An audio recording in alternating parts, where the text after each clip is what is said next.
I remember at a very early age, I wanted to actually be a doctor. That was my aspiration. At 5 years old, I spoke to my parents about wanting to become a medic.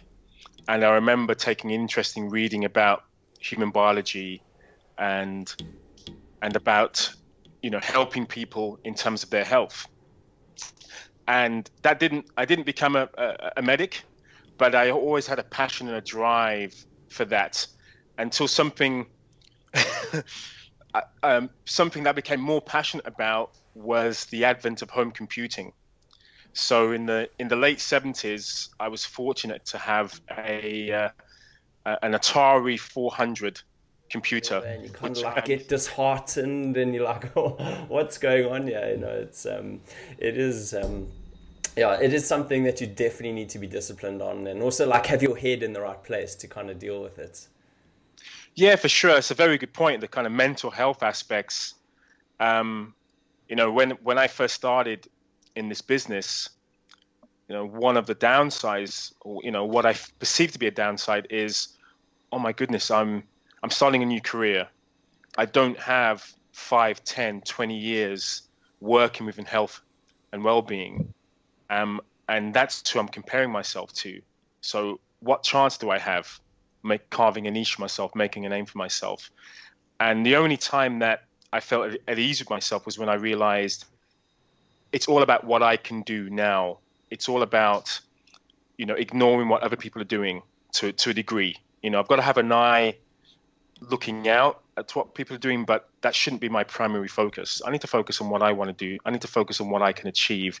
I need to focus on those I've been able to help. So it's very rare that I would work out. I can't remember the last time I actually had a workout.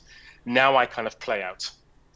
Nice. And even if I'm doing something like a push-up, conventional calisthenics exercise, I make it as playful as possible. It's far more intense than ever before because my mind is completely engaged, because I'm thinking about all the possible variations that will make this exercise even more effective. So yeah, it's a difficult one to answer, that one. I would just say most of us need to take as much opportunity as possible to move more throughout your day. Don't just think about a set 20, 30 minutes, 40 minutes of your day to move, to exercise. Think about how you can jump out of bed in the mornings. Some mornings I literally will jump out of bed. I'll roll out of bed. I'll, deadlift my bed.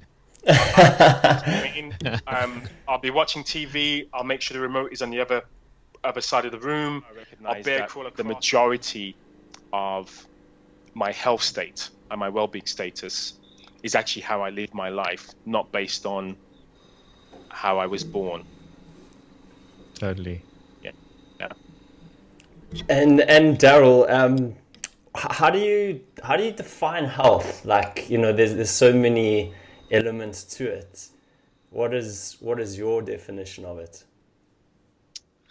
Well, I love the World Health Organization's definition of health, which I believe was formulated in the late 1940s, I think 1947, 1948, and basically stating that health is not just the absence of disease, but a complete state of mental, social, and physical health.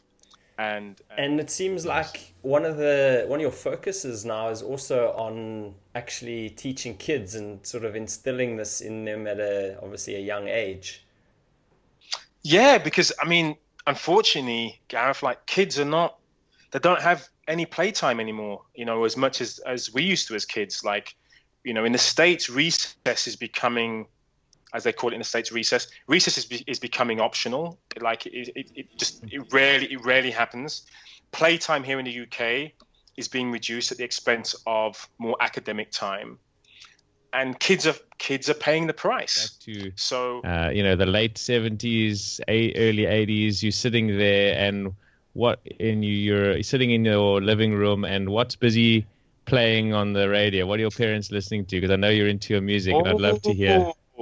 Oh, nice. I love that. Well, my parents, I'm Jamaican, of Jamaican heritage.